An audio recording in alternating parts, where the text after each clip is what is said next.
He's gone to organize the working men, they might yet be free. Then who will lead the van? Then who will lead the van? Who but our James Connolly,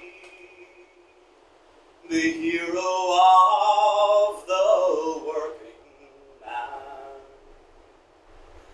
Where, oh, where is the citizen army? Where, oh, where is that gallant band?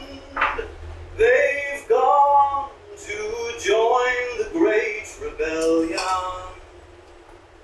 That working men, they might yet be free. Who'll carry high the garden flag? Who'll carry high the garden flag?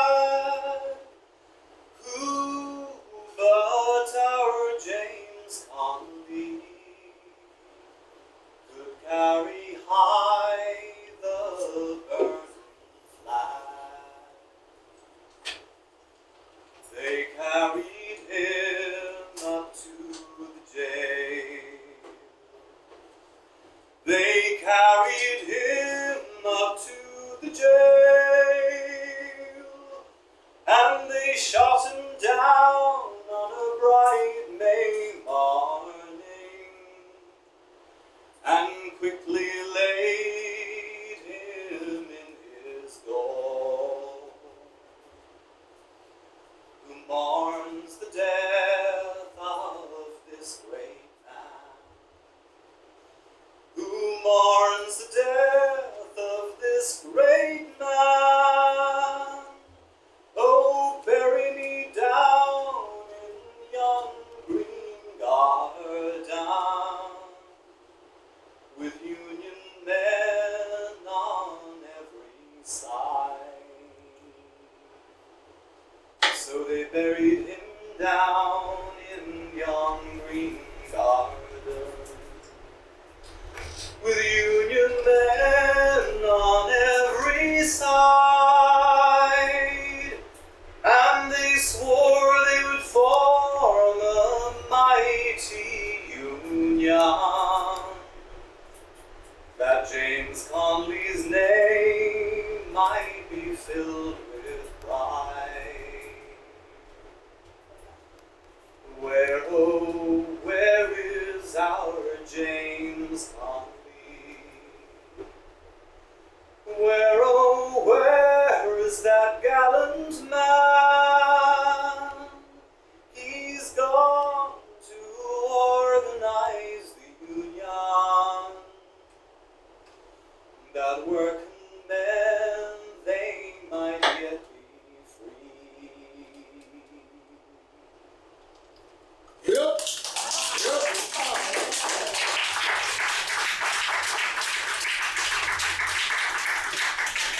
You want the next song now? Yeah. Round of the Yellow Ale.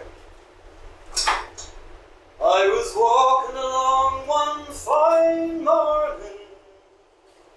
Oh, the brown and the yellow whale, when I met with a man who was no right man.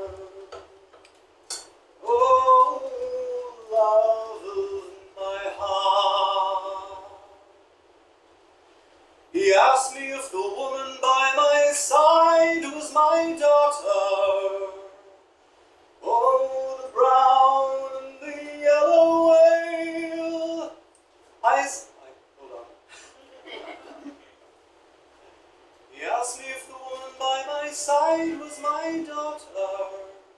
Oh, the brown and the yellow whale.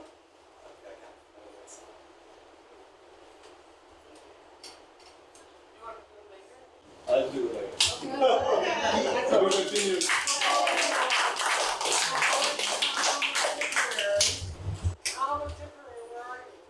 It's a long way to Tipperary.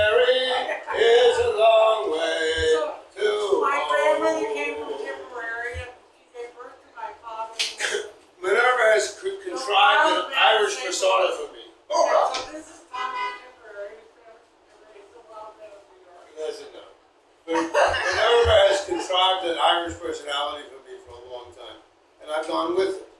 You know, because of course my grandmother is from Tipperary, my grandfather is from Hell's Kitchen, and in the 1900 census, 3 of the 7 Rooney children were incarcerated at the Irish Reformatory, which is the full footprint of Parkchester. And it was an internment camp, and any day 2,000 Irish children were incarcerated there.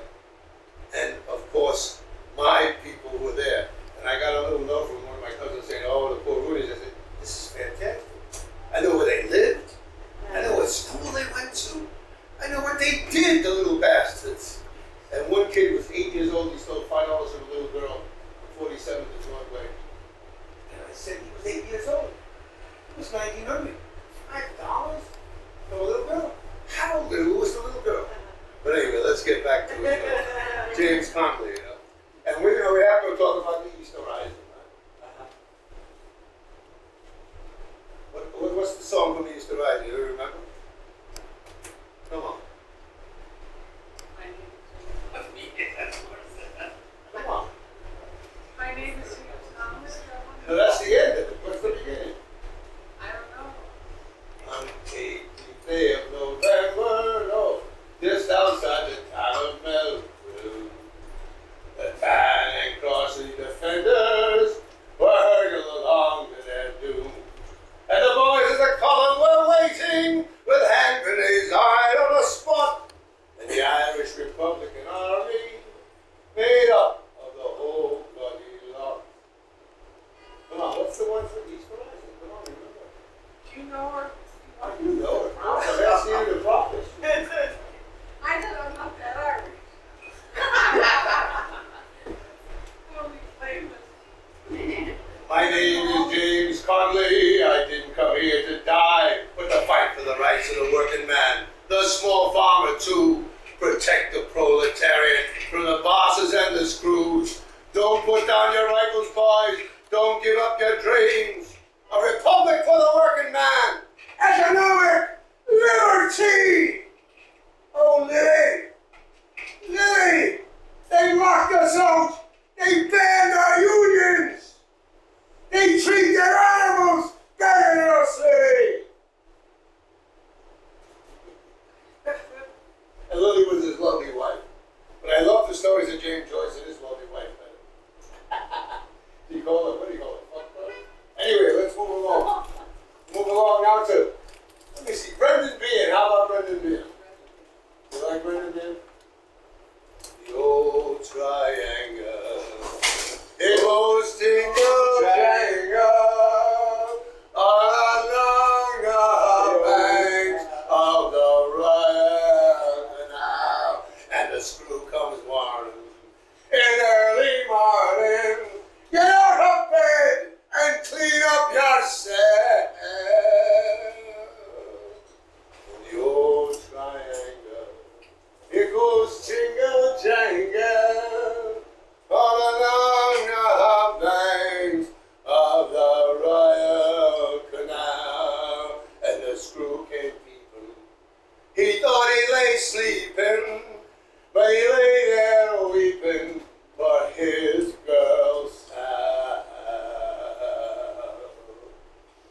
And the old triangle, it goes jingle jangle all along the banks of the Royal Canal.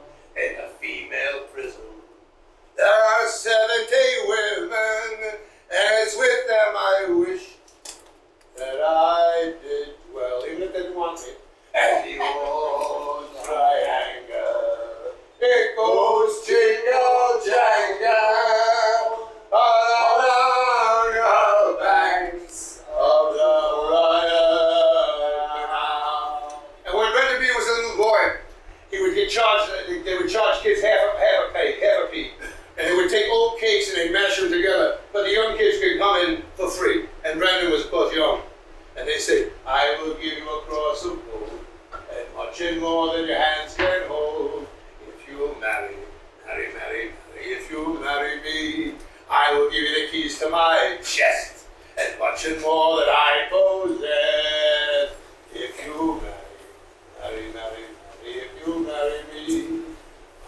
make you a big pork pie and hide you till the cops go by. If you marry, if you marry me. Everything comes with a price. And Brendan Breen, everything came with a price. He had a music hall accent, you know. But when he lost his teeth, he used to come down. He would have what are called meat curtains going at the same time. We're going to move along now. You know, to the Dubliners. Everybody know the Dubs, right? Yeah. How about the Wolf Tones? The Wolf Tones, Derek Warfield. My heart is in Ireland, the land of the old folk is calling to me. I met a man from the Midwest. He owned a place called the Horse and the Tram. He said, my parents are from Ireland, and that's I give a damn. My heart is in Ireland, that's where I long to be. Oh, the hills and valleys is calling to me. Though I'm here in this land, my heart is in Ireland, the land of the old folk is calling to me. Now we're going to move along now. Where do we go? Got the Wolf Tones. Did we do the Dubs yet? Oh yeah, the Dubs. How about Marty for the Dubs?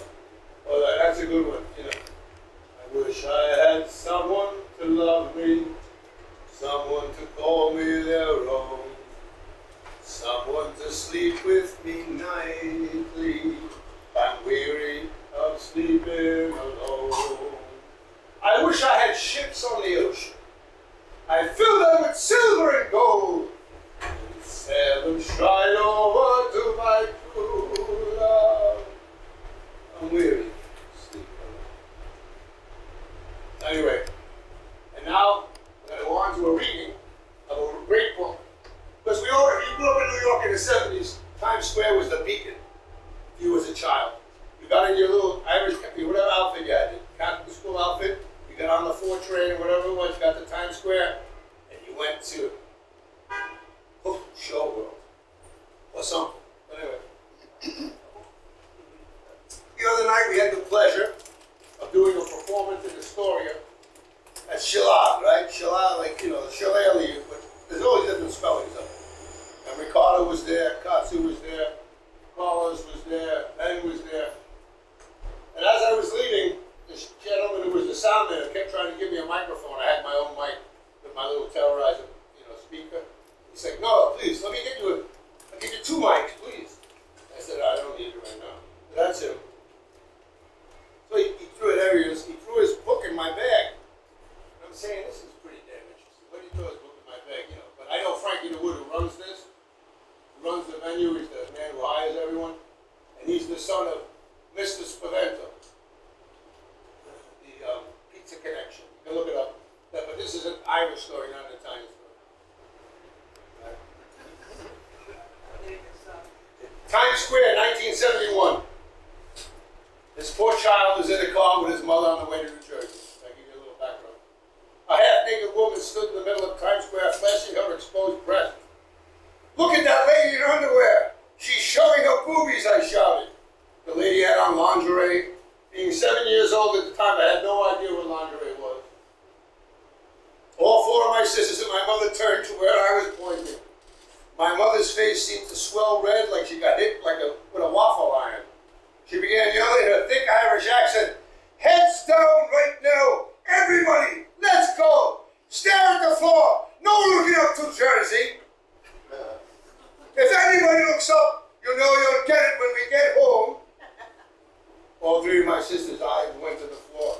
I snuck one last peek at the lady with her boobs. She was hosting up her breast and waving toward us.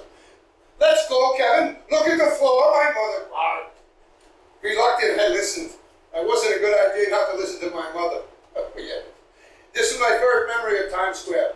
It was 1971. I was a little boy stuck in traffic with my family in the back of our blue Chevy station wagon. Before my mother told us to look at the floor, I was leering out the back window at a non-stop action pace. It was a fishbowl of chaos. I was mesmerized. Bombs everywhere, dirty red, pink faces. People drank on the street corner. It was the middle of the day. I saw people flying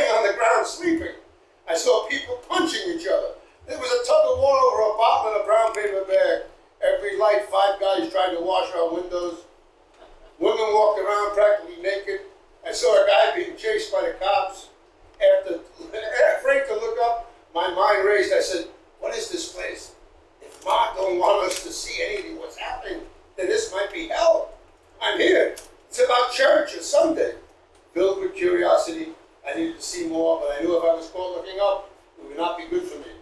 I could feel my mother's eyes at the top of my head. With my head down, I couldn't see anything, but I could hear. I heard a woman cackling. They were cooing the word sugar over and over. Hey, sugar, nice sugar, you need some sugar, sugar. If there's a sugar out there, I wondered I'd like the sugar on my cornflakes instead. I wanted to look up so bad, but I had no other choice but to keep listening. I heard angry car horns, heard glass smashing, heard people screaming and laughing. I heard phrases, did you pay for that? Fuck you. Go out of Vietnam. 10-cent movies, live sex. Come on in. I knew what fuck you meant from the schoolyard, but I knew you had to pay for things from my parents teaching me. I knew Vietnam was seeing my teenagers on my street leaving for it as their mothers cried on the street.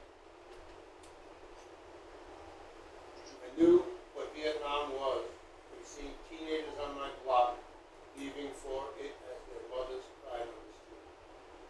But what was live sex? I don't know. What was it? I asked myself. Was live sex a play? Was it an animal, like livestock? We had live sex a game. My brother was 2 years old. He had yet to figure out the hardcore dynamic of off-the-boat Irish farm-raised mother, born in 1935. My oldest sister was about 9. She was holding Brian in the second row of our seats, sister and Sheila and Patricia. In 1971, a car seat was the oldest sibling's lap. Eileen's head was down for fear for her life. Brian's eyes were open wide, his head swiveled, looking all around. It didn't matter whether he was a baby. My mother was having none of it. A dirty oil rag was in front of the seat between my parents. My mother threw it over Brian's head like he was a ring toss peg. Even he wasn't going to be allowed to look. He tried to pull it off, but couldn't because Eileen was holding his arms. Could you imagine? It was a gang. Brian feverishly shook his head, trying to fake free the oil rag. Later on in life, I realized we were driving through the area in New York City where tunnel bunnies were. It was a stretch of street that started in Times Square and ran to 10 blocks to Lincoln Tunnel, entrance to New Jersey, etc. and so on. I can go on forever, but I don't know if I should. But once again, I found this book just the other day. I'm going to roll it because you were there performing. Now, we have other performers to come out. I don't want to completely overwhelm the time. Even though I did enjoy this. Yeah, we can go back to it later. Yeah, okay. Go ahead now. We're going to have Jeff Miller. That's good. Let's go. Okay, Jeff Miller. And you can buy this book for $20 and put it into Minerva, and then we'll, deal with the rest. I don't know that I can really compete with that onslaught of Irish night. But I can say that this portion of the program is brought to you by Iron Spring. Which I found in Minerva's bathroom, and I put it back.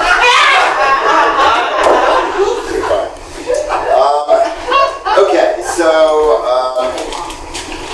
this is a poem by Yeats called The Three Bushes. Said lady once to lover, none can rely upon a love that lacks its proper food. And if your love were gone, how could you sing those songs you love? I would be blamed, young man. Oh my dear, oh my dear. So put no candle by your head, that lovely lady said, that I at midnight by the clock may creep into your bed. For if I saw myself creep in, I fear I should drop dead. Oh my dear, oh my dear.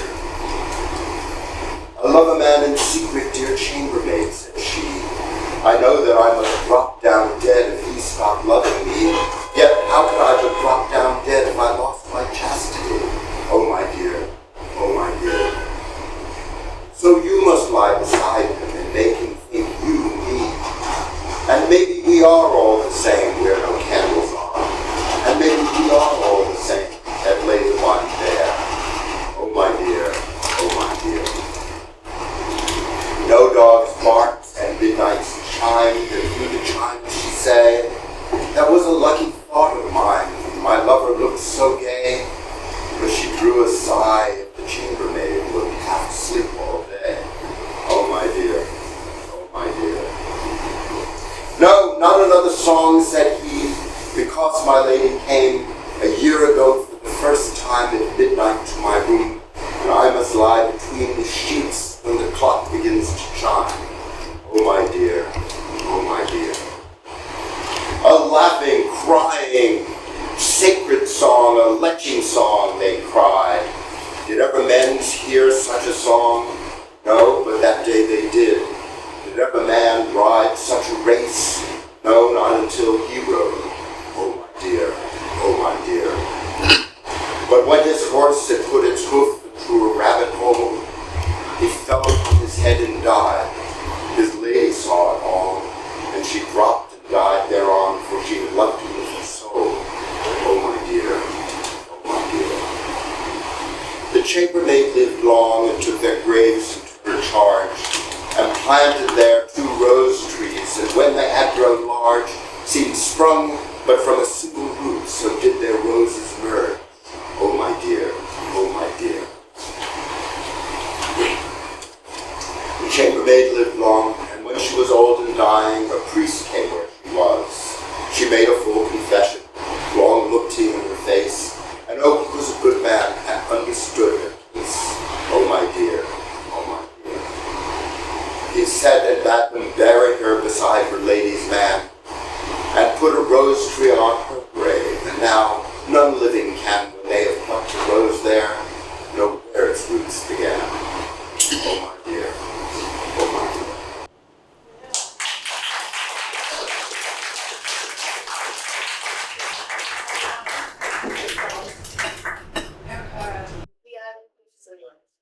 You have to use it. Okay. It's a long way to home. One of them, Everyone wants silence here. And The everyone's man's in charge. maybe we should turn the air conditioner on for a minute. Okay. That's wrong. Awful, by the way, awful is all. Right. oh, so we're gonna do 3 poems of Yeats, one of which I've never read before. Okay. Oh, can we turn the light on the phone? No, You don't need to. What was that? No, that'll be in your own. That'll be yours, will be training. Okay, anyway. So, this is called He Wishes for the Cloths of Heaven. Of heavens. And I the heavens embroidered cloths, and wrought, the golden and silver light, blue, and the dim and the dark gloss of night and light, and the half of light. I would spread the cloth somewhere, but I, the poor, have only my fingers. I spread my jeans on the open. Tread softly, because you tread on my dreams. The next one is called Fiddler in Me, and I was hoping we had a fiddler here. And years ago, the universe just sent me a tune for this out of nowhere, so I'll try to sing it.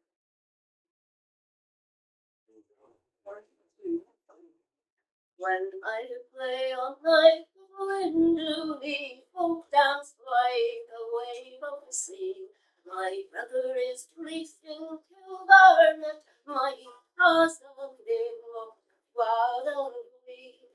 I pass my brother's cousin, they read in their book of prayer. I read in my book of songs that I borrowed at the sleigh go there. And when we come at the end of time to Peter sitting in state, well, he will smile at the 3 old spirits, but Tommy first to the gate. For the good are always merry, saved by an evil chance. And the memory love, and the memory love, to dance, dance, dance, when love, dance by me, they will all come up to me, singing there's the pillar of duty, and dance, dance, dance, like a wave on the sea.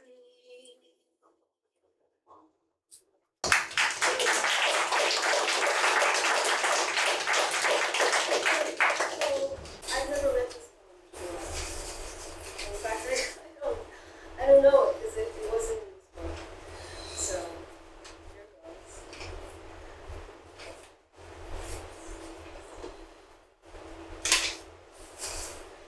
The Cat and the Moon, 1919. The cat went here, there, and the moon spun round like a top. And the nearest kin of the moon, the creeping cat, looked up. Black. Wynne stared at the moon.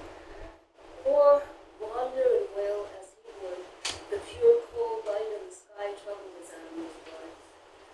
Wynne turned in the grass, lifting his delicate feet. You dance, Wynne, you dance. When the two close kindred meet. Better than call a dance. Maybe the moon, tired of the courtly fashion, a new dance. When she creeps through the grass, her moon at place to place. The sacred thing over her has taken its new phase. Does really she know that his pupils will pass from change to change, and from round to crescent, from crescent to round? Little she creeps through the grass, alone, and walks, and lifts to the changing moon, this changing face.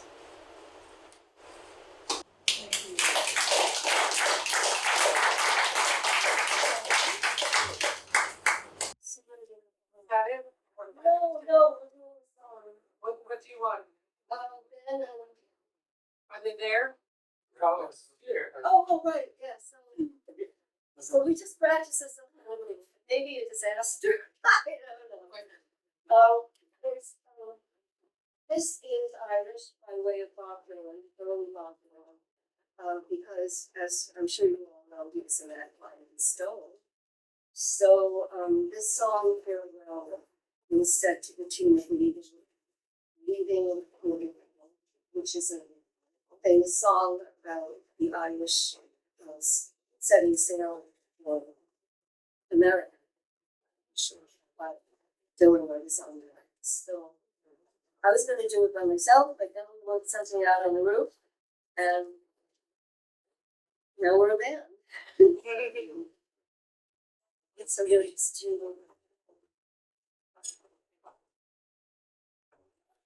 Amazing.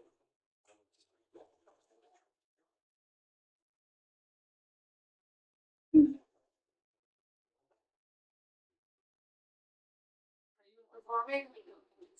Yeah. yes. Wow. Okay. I'll just add it on the song. Long so that's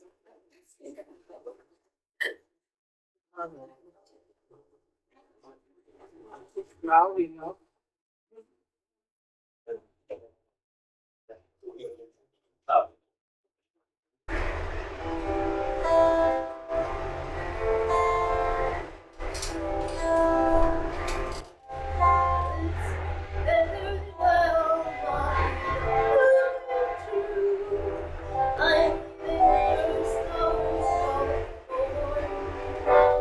I am not known for they are.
Minerva, Tom. is it, Minerva, is it possible you could get on stage, cause she's filming, she'd like to see you.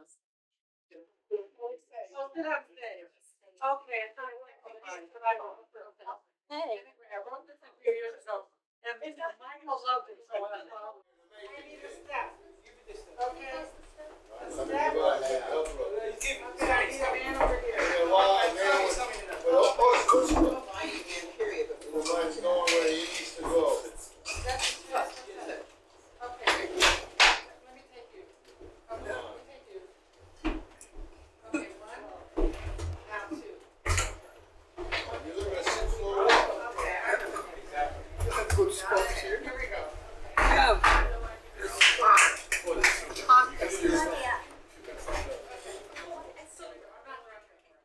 Thank you. I'll show you. Thank you, Okay, I'm starting now. No, I don't need my notes. But be prepared if she does. Okay, part one. Grandma, our father's mother from Ballingery, Tipperary, shared nothing of her Irishness with us, nor did her younger sister Elizabeth, who lived with her in a small house in South St. Louis. We scarcely ever heard Grandma and her sister speak to each other, and we certainly never heard a word pass between them in their native Irish Gaelic tongue. Aunt Elizabeth, she was actually our great aunt, was bent over. She sat motionless in the living room, a thin, ghost-like presence, while we three small girls, close in age to each other, scampered around or sat in the middle of the living room floor playing.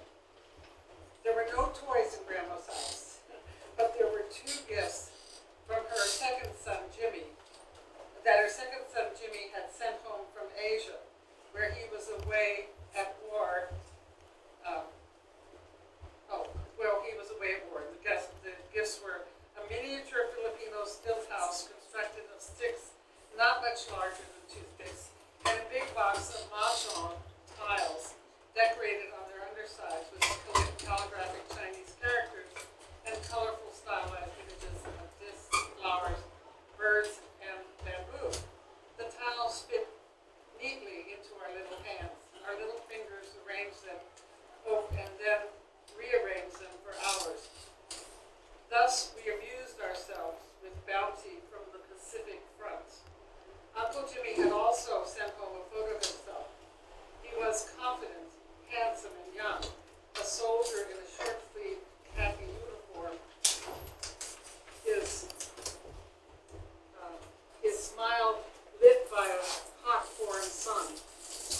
A side cap tilted neatly off-center across his close-grooved haircut. The image was powerful. Somehow, we understood that our uncle had been sent off on a mission to save the world from every kind of evil. Grandma's third son, Donnie, lived with her in Andalusia and was almost always present on weekends when we visited. He never spoke to us, but sat silent at the immense round oak dining table, seeming to resent our presence and to put up with us only because he had to. The dining room served as Grandma's sewing room most days. Its oak table was an ample surface for laying out fabric and adjusting and pinning down paper patterns.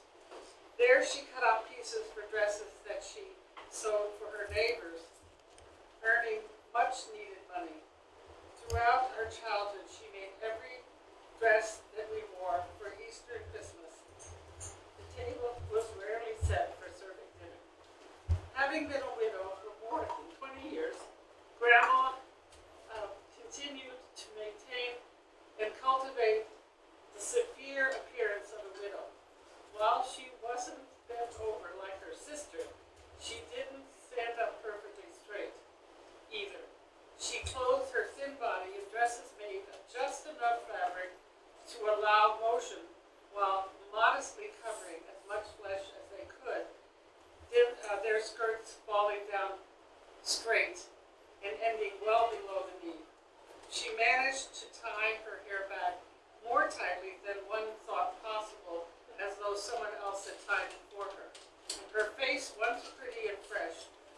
now grayish and full of lines, displaying but one indecipherable expression, like a weathered stone. No perfume, no jewelry, no frivolity, no music, no art. She was always on the move, working, busy with her house, the backyard, the chicken coop, and the vegetable garden, gathering up eggs and picking lettuce leaves. Clearly, Grandma loved us more deeply, as deeply as any human being could love another. Clearly, she could not have wanted anyone to know how immensely she loved us, or how satisfied she must have been knowing that we existed. I sometimes imagine her glancing at us, our fair-skinned, fair-haired girls playing with mahjong tiles in the middle of her floor. I imagine that she feels pain, pleasure so intense that it feels like pain. She pushes the feeling aside and reassures herself that now finally, through us, she has paid her debt to the eternal, to the ancient Irish nation, and to her immediate ancestors. One day Elizabeth was gone. She must have been sick for a long time. Our mother explained to us the doctors had operated on her. They opened her up. Shocked by what they saw, they sewed her up right away. There was nothing they could do. Why had she waited so long? Why had no one brought her to the hospital sooner? I could see it all in my child's brain as though it were an animated cartoon. Doctors and nurses in scrubs and masks stand around the operating table. They lean forward, look down into Elizabeth's exposed viscera, and turn their heads slowly in unison from side to side in disbelief. Now that's my grandma from Ireland. You want to hear about the other one? Yes. That's called Aga. And we thought she was French because her name was Louise Gervais Potter. And she was a society girl from Moberly, Missouri. And she married a lumberjack and thought that sex wasn't worth it and left him and went to St. Louis. And the story we have about her is she was dancing around the piano singing for Wynne to the poorhouse with her sister. But this is what I remember.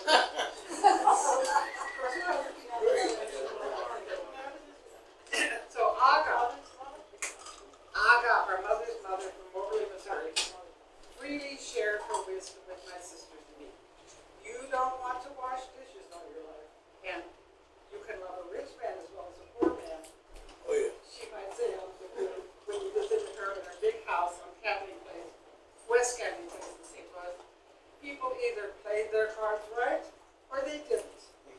They either did enough to hold views or they didn't.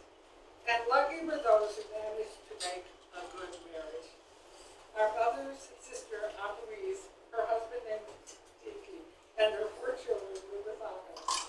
Easter and Christmas were celebrated with an early dinner in Aga's dining room, Tiki standing at the head of the huge rectangular table, sharpening a knife, ready to perform the significant ceremony of the day, the carving of the meat. As soon as we arrived at Aga's, we ran up the main staircase to her bedroom.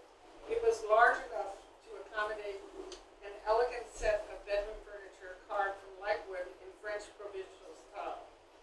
Twin beds with a small night table between them, 2 chests of drawers, and a magnificent mirror dressing table at the front of the room, situated between 2 tall curved glass windows set in a turreted facade and looking out onto the street. We took turns sitting on a padded stool, also in like French provincial. We brushed our hair with Aga's brushes and admired ourselves, making faces in the mirror, imagining ourselves to be hossy grown-ups, elegant like our mother and her sisters, then breaking into silly, funny faces. We marveled at Aga's assortment of perfume bottles and the little silver box into which she daily stuffed the hairs that clogged her brushes. Even with all that furniture, there was still plenty of floor space. A satin-covered chaise lounge commanded the spacious room's open space from a slightly off-center position. To its side, a low table had a 75mm RPMs, whatever, record player, perhaps Aga's most prized possession. When we arrived, Aga would hand us each a piece of hard candy, then she would turn on the record player, causing the disc to spin. As soon as she placed the needle on the end of its arm, at the end of its arm, onto the spinning disc, we heard Arthur Godfrey, her favorite radio commentator, singing, "I give a million tomorrows for just one yesterday," her favorite song.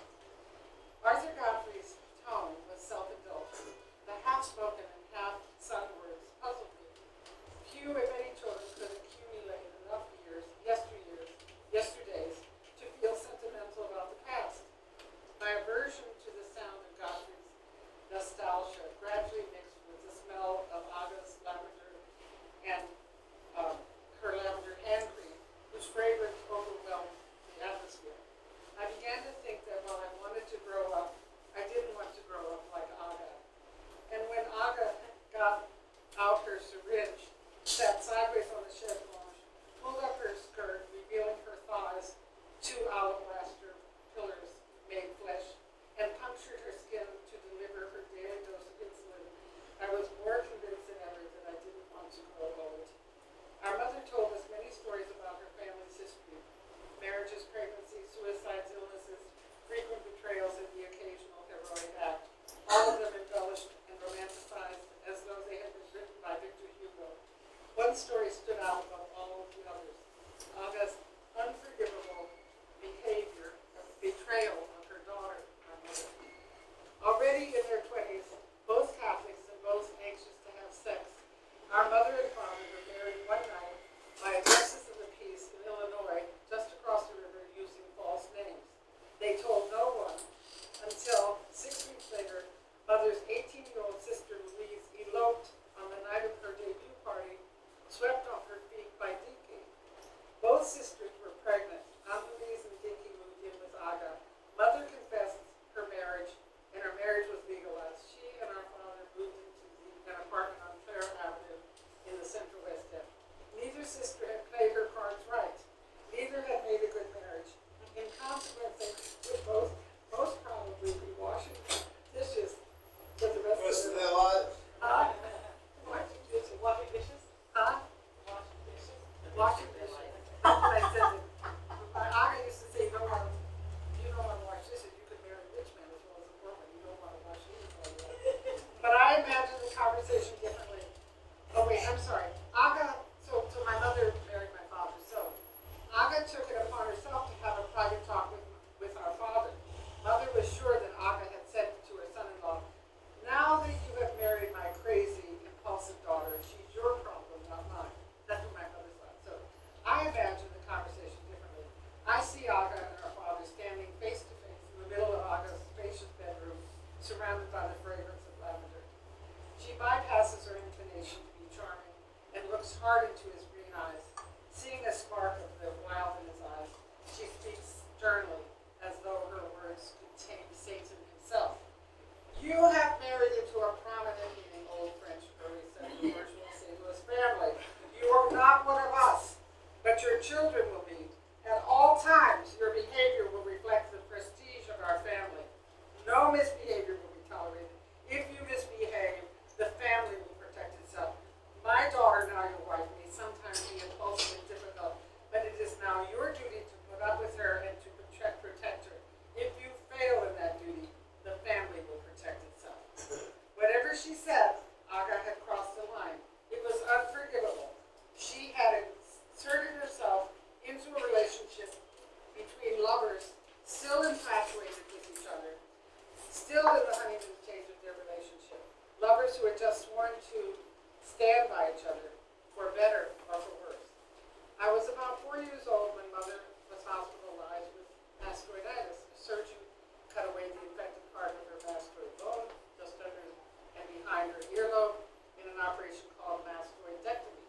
She was treated with sulfa antibiotics that had revolutionized medicine in the 1930s until all bacteria began to develop resistance to sulfur. It was 1942.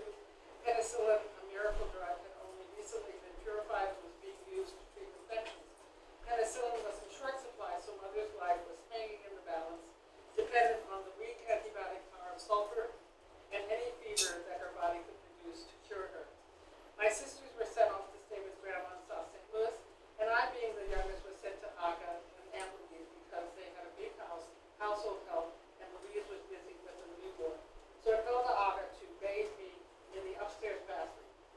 sat together in a large turn-of-the-century oval tub, washing ourselves, then dried off in front of the round Regan heater on the tile floor.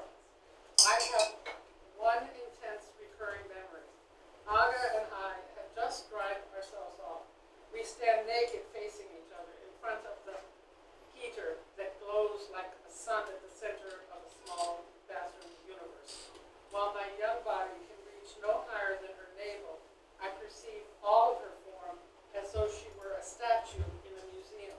Her skin is plump and light. Her whole body, now middle-aged and growing heavy, glistens from head to toe.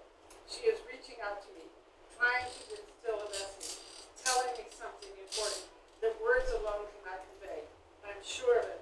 Her fleshy, large breasts are proud. Her thick waist is undefeated. Her delicate wrists and ankles are exquisitely well turned, and her arms still taper ever so gracefully. She is still beautiful, still an object of desire, and she knows it. This is your instrument, her body seems to be saying to me. It will provide you with everything you need. You will grow. You will grow to be a beautiful woman. You will grow to be a beautiful woman. Men will desire you. They will seek comfort in your breast and take pride in your beauty. Use their desire to make your way in the world. If it was Aga's intention to instill carnal knowledge into my innocent 4-year-old body and soul, as I imagine it was, she failed completely. As I grew older, a sense of bodily shame overtook me. Shame was so deeply and painfully embedded in my spirit that I never fought it, but rather invented strategies to deal with my fear of being seen naked, even half naked in a swimsuit. If I was growing up to be a beautiful woman, let it be. But I didn't want anyone to notice or to say anything about it. I admired girls who took their bodies for granted, who wanted to be seen as beautiful, and who felt at home exciting desire. I envied their courage to flaunt.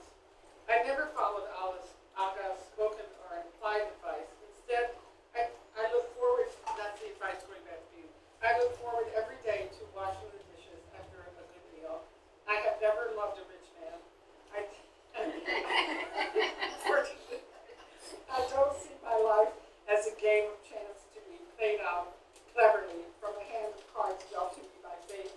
But I have tried to have a life that amounts to whatever amount a hill of beans might amount to, whatever that might be.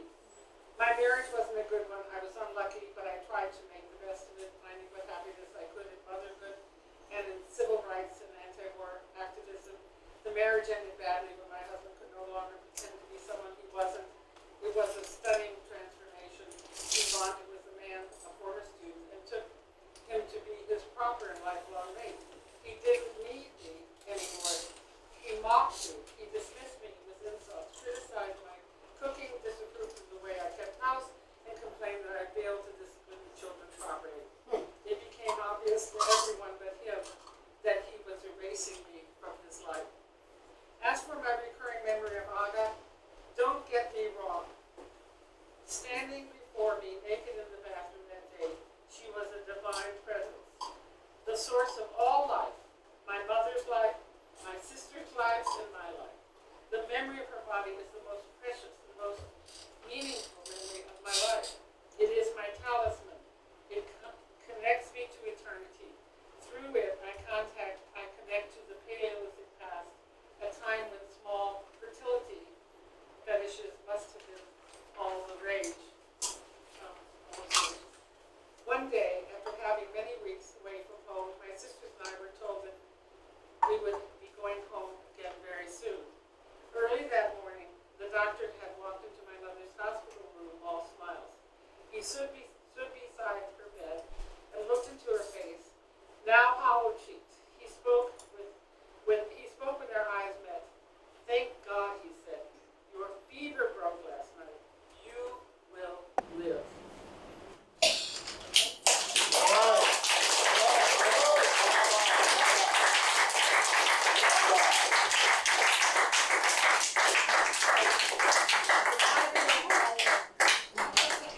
I want to go with my left foot to here. No, the phone is right there. Oh, no, I heard my right phone. Right there.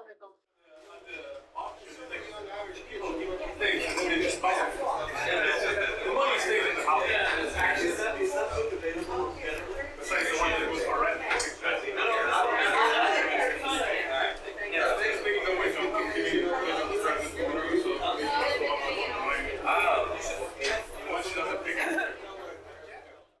My heart.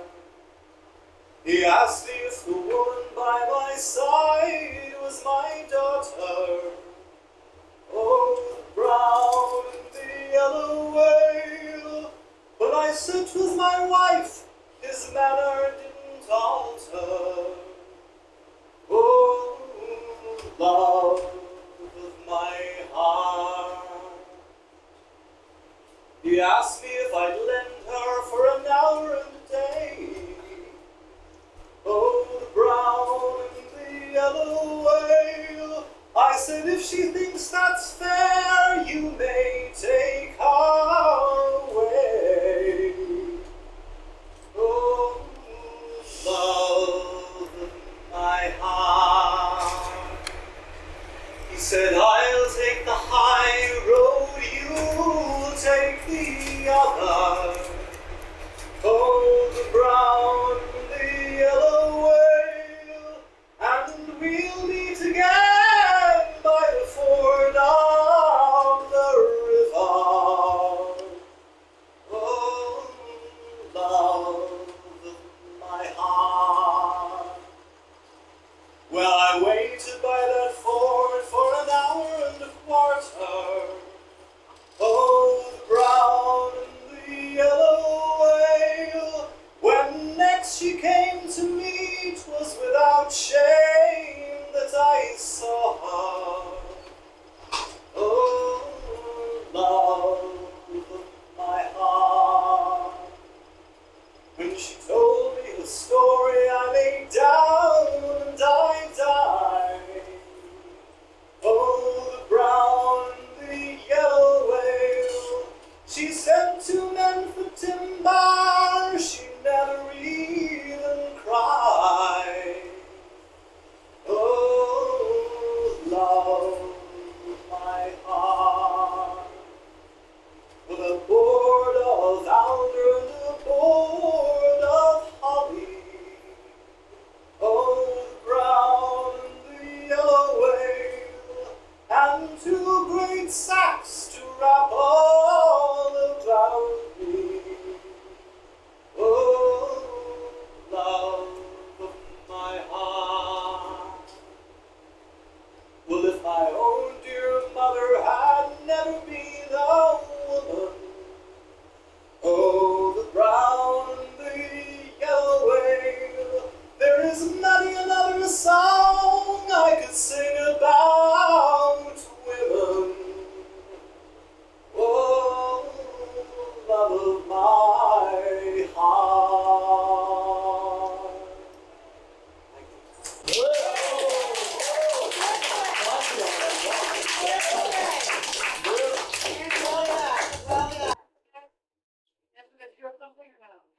None dare to speak of these that we don't pay for now.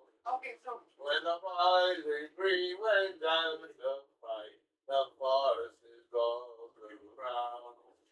With all good hope and heart of gold, treacherous resting green, and high above the GP, the rebel flag would seem. They sent 10,000 khaki coats on rebel boys to kill, but before they got to Old Town Street, a fighting pig on their wheel. Was she gunning artillery and cannoning galore? It weren't our folk and narrow one, went back to England shore. Though Irish slaves and English maids were trying to deceive, remember those who died for you, and likewise James hung his thread. we're gonna do the auction in the open night. But, should we do the auction now?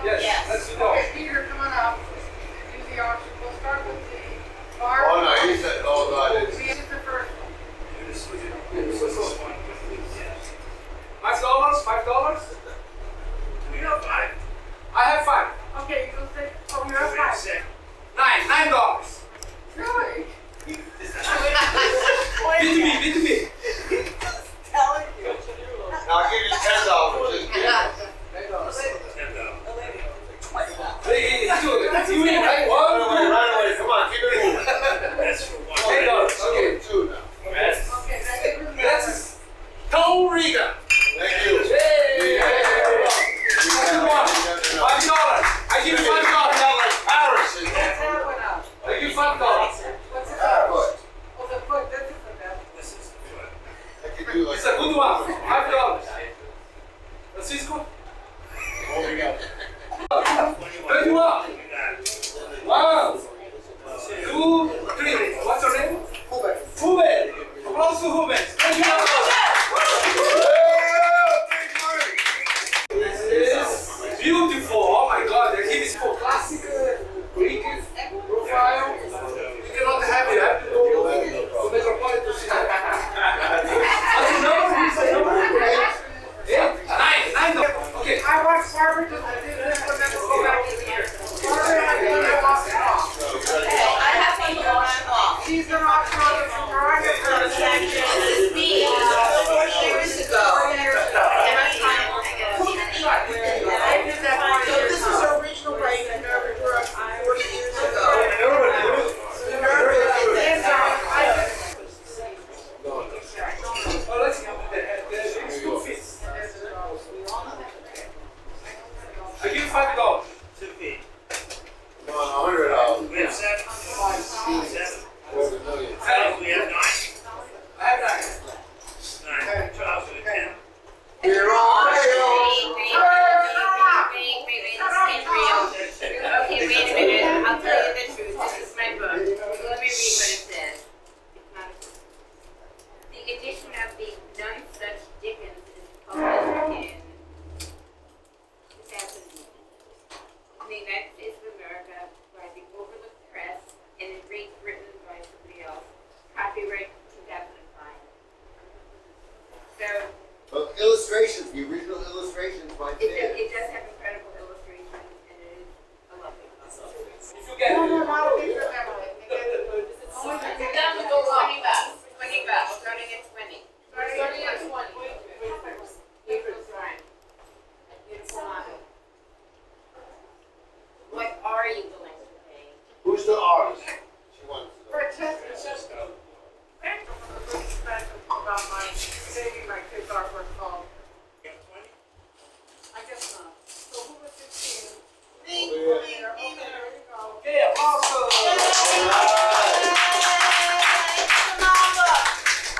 Take the desk here, only, so that you go with.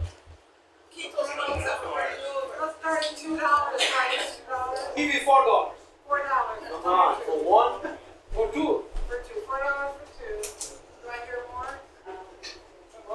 You can use it in your toilet. Art supply. Oh, art supply. Art supply that. That's for a kid. Maybe as a kid, that's a introductory item. Come on, it's somebody's birthday. A 3-year-old's gonna throw it out the window anyway. We have $4. Come on, take a $4 chance. is my favorite number. $4.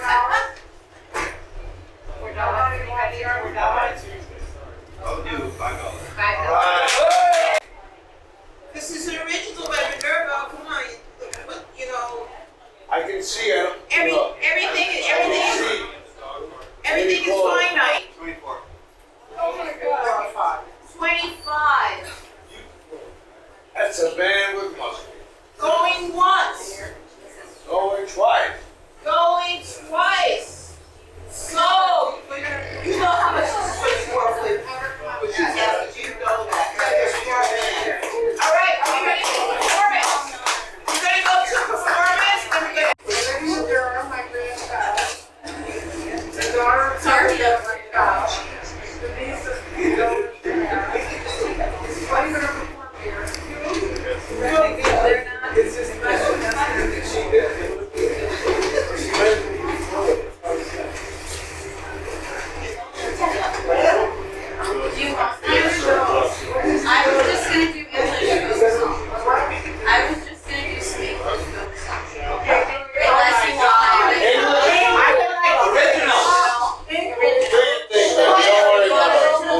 Okay, go ahead. Put the English one. I'm not. Okay, We're old, you I'm know. not Sinn Féin, so it's okay.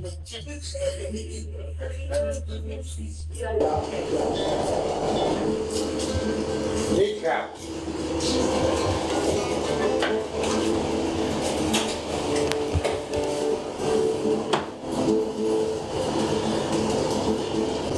Shake, roll, my love, shake, roll, I say. Shake, roll, my love, I'm down, go away. Cheeks red as blooming rose, eyes deep as stone. You're all falling on my heart, taking some ghosts and went to see my shady road. She's London door. Shoes and stockings in her hand, no bare feet on the floor. Shady girl, my little love. Shady girl, my love. Shady girl, my little love. Down for the shady girl.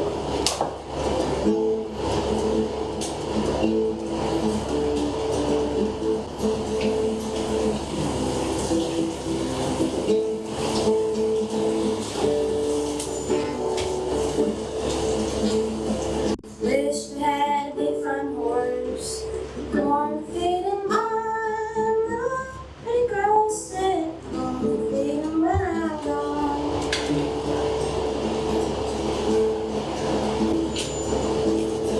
Shady girl, my love, shady girl, I know. Shady girl, my love, now for shady girl.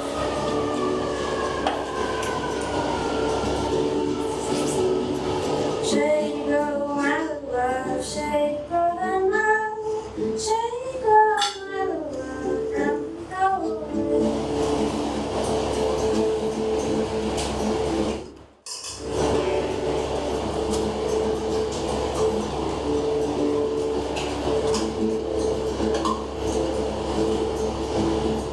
Went to see my shady girl, standing in the door.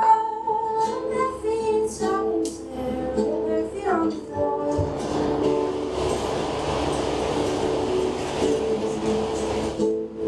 Shady girl, my love, shady girl, I know. Shady girl, my love, down to shady girl.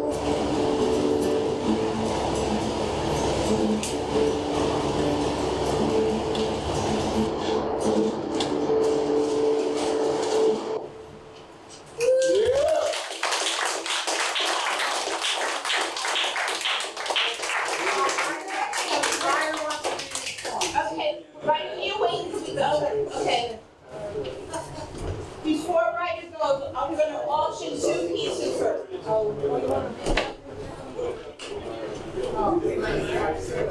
Okay. Yeah, that's what I'm gonna go right now. Minerva, what is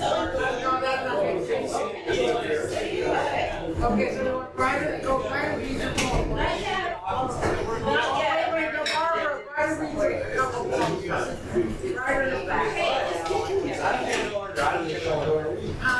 we just, I'm gonna do 1 piece. Oh, do one piece. Okay. 1 piece. Okay, what's that? Okay, so this is cool. The 4 elements of perfect shade. Gentlemen and ladies, this is called the 4 elements of the perfect shade. It's beautiful. It has shaving cream. It has a pre-shave oil. It has the aftershave balm and this lovely brush. This is something really unique because you don't see quality like this anymore. So, gentlemen, I want to hear a bid. We will start at $5 tonight. Hope we will go higher. This is amazing. $5. Okay, 15, 16. Going once. Going twice? Yes. So, $15. All right, so what's it going for? Is it being sold? Is this being sold? Oh my God. You try. No bid. Yeah, I So think Phil, we is that got is up? You adopted it. Well, let her try it on while she's on. Unless you're using it yourself, right? You're a little bit more sophisticated. I hope. But not really, he's pretty good. All right, I don't have a lot. I You can be a didn't child. come prepared with many poems. All right, These are right. the ones I have accessible, so I'm just going to read you 2 poems. Okay. And they're related to impressions of family after what Minerva read. Yes. Good, family. Everybody, pay attention. Be present.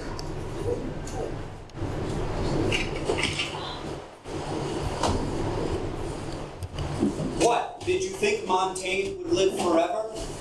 I'd pucker crush mountains like buttons on coffee cup to-go lids. It's precious, the vineyard valley, the sparkling mountain peak. It's fit for a pack of gum.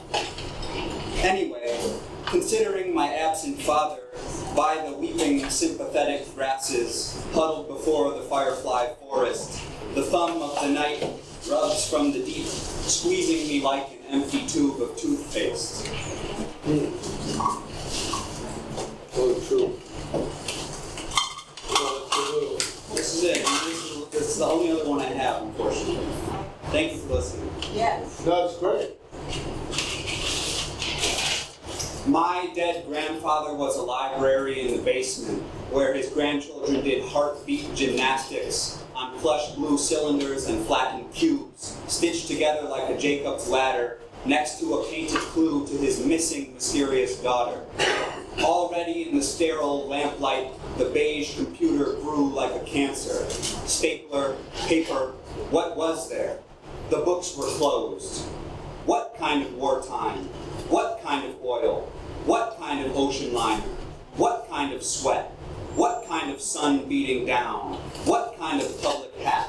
What kind of stoop to stoop? What kind of shh? What kind of? Woo! Wow. It's there for the church. Thank you. So we're gonna go back to the auction. All right. Get your money out, don't be afraid. Money out, money out. That cool money out. I'm going to the back now. So that's right. Beautiful crystal. I'm assuming it's crystal. It's a candlestick holder, but it's quite hot. So we're going to start at $5 a day for this beautiful lotus candle holder. And now, $8. Going once. Going twice. Going twice. So come on to the All right, so look. One last chance for this beautiful circum blanket. It's warm. It's functional. It's pretty. And it should be yours. For $9 more. $9. $8. Ship it Amazon. $8. $8. We got over here. Yo, Excuse me. $5 for this bottle of exquisite perfume. $5. It goes with the blanket cup, so I said it's $5. Okay, I'm gonna put this aside and let you guys think about it. It's running late, so we need to keep going. All right, anybody else? What else are we selling here? Is this the only thing that's going? It's for $10. Unless you want to start. It's up to you. Okay, so money for this wonderful woman over here. So starting price $5. And it comes with these 2 zip-up pouches. $5? Okay, we'll put this aside. Oh, the gold frame. Yeah, look at the frame. $10. 15? Nobody? Oh, you want it? Yes, I in your bathroom.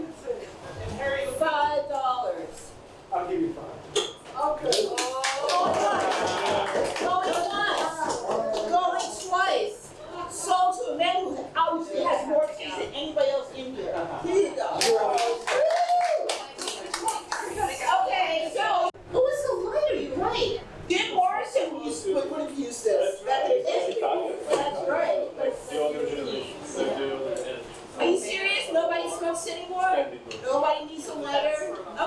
gonna move on. We have a bunch of stuff, but remember, everything is on sale. All the stuff over here is on sale. Okay. Oh, wow. 2 heads are better than 1. Oh my God. Oh my God. I'm in love. And then they come back. Look. I stay like. Oh boy. All right, so you got this head, man. Giving you head. I'm giving you head. $6 for the Oh, you don't have to tell me you got it for $5. Come on. What side?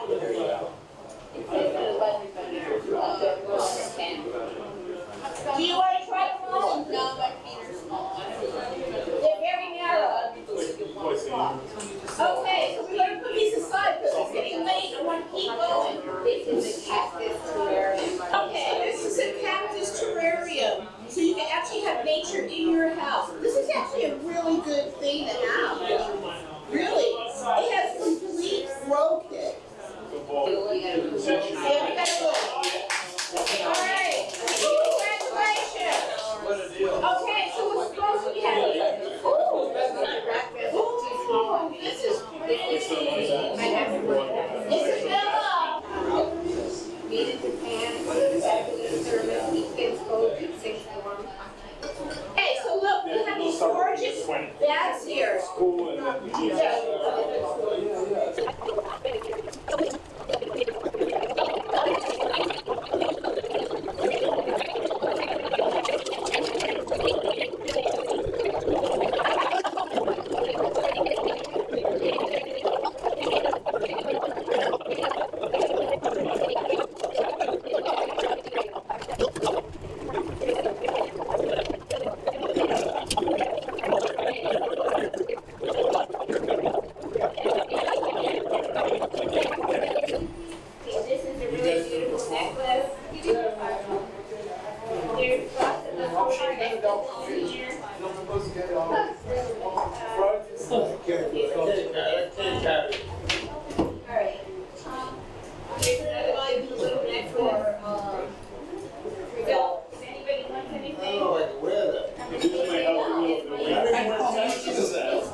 I'm the bacon and they Oh, if we were thinking, I should know that.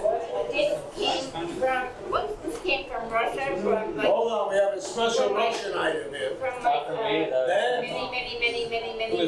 But you did all right, you were my I know. I'm not pointing fingers or ethnicities. in the original box. What is it, earring?